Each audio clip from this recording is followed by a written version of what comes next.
కల్కి 2 క్యాన్సిల్ అయిందా? సో ఏంటి ఇది? ఇది ఒక జస్ట్ స్పెక్యులేషన్ మాత్రమే. ఒక 2 చోట్ల చూసాను, ఇంట్రెస్టింగ్ ఉంటుంది అని చెప్పి లాక్కొచ్చి పెట్టాను టాపిక్ కింద.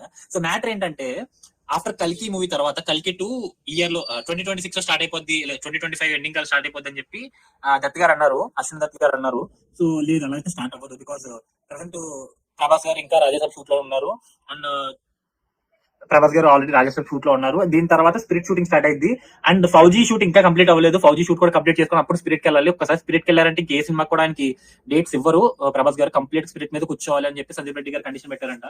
సో ఆ లెక్కను చూసుకుంటే ఒక్కసారి స్పిరిట్ సెట్ లోకి వెళ్ళారంటే ఏ సినిమాకి ఛాన్స్ ఉండదు. ఈ లోపే Rajasaab and Fauji cinema shooting complete చేసేసుకోవాలి వీళ్ళు. బట్ వీళ్ళేమో ఆయన డేట్లన్నీ తినేస్తున్నారు తప్ప యూజ్ ఏం లేదన్నట్టు తయారయ్యారు టీమ్స్ కూడా. సో ఫౌజీ ఇంకా 50% షూట్ ఉందంటున్నారు. ప్యాచ్ వర్క్ సాంగ్స్ అంటూ తిరుగుతున్నారు. చూడాలి మరి ఈ టైంలో ఏంటి టాపిక్ మ్యాటర్ ఏంటంటే, ఈ గ్యాప్ లో ఇంత గ్యాప్ వచ్చింది కదా అని చెప్పి నాగశ్విన్ గారు సైలెంట్ కి వెళ్ళి రజనీకాంత్ గారు ఒక స్టోరీ చెప్పారంట. సో ఆ స్టోరీ రజనీకాంత్ గారు బాగా నచ్చింది. సో దాని గురించి ఆయన ఎగ్జైట్ అయ్యారు. నెక్స్ట్ జైలర్ 2 తర్వాత లోకేష్ కనగరాజ్ గారు అండ్ కమల్ హాసన్ గారితో సినిమా అయిపోయినట్టు ఈ సినిమా ఉండొచ్చు అని చెప్పి టాక్ అయితే వినబడుతుంది. ఆ లెక్కను చూసుకుంటే ఆ సినిమా ఎంత కాదనుకున్న సంవత్సరం వెళ్ళిద్ది. ఓ సంవత్సరం షూట్ చేస్తారు రజనీకాంత్ గారి సినిమా అంటే ఆబ్వియస్లీ. అండ్ ఆ సినిమా అయిన తర్వాత కల్కి 2 రావాలంటే కల్కి 2 ప్రభాస్ గారు ఫౌజీ రాజాసాబ్ లాగా ప్రభాస్ గారి డేట్ దొరికితే చాలా అయిపోద్ది అనుకునే టైప్ కా సినిమా కాదు అది.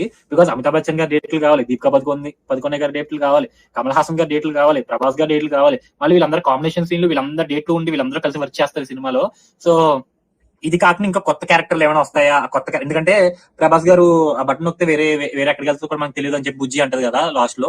సో వాళ్ళు ఎక్కడికి వెళ్తే అక్కడ ఏ క్యారెక్టర్లు ఉంటాయి, అక్కడ కొత్త ఆర్టిస్టులు ఎంతమంది ఉంటారు, ఇదంతా బామో ఏదేదో జరుగుతుందండి కల్కి 2. సో ఎప్పుడు స్టార్ట్ చేస్తారో తెలియదు. ఎంతమంది ఆర్టిస్టులు పెట్టుకొని ఇంతమంది పెట్టుకొని ఎప్పుడు చేస్తారో మనకు తెలియదు అనమాట. Like super good. కల్కి 2 స్టార్ట్ అయితే మాత్రం మన నాగశ్విన్ మంచి కంటెంట్ ఇస్తారని నమ్మకం ఉంది. బికాస్ ఆయన ట్రాక్ రికార్డ్ అలాంటిది.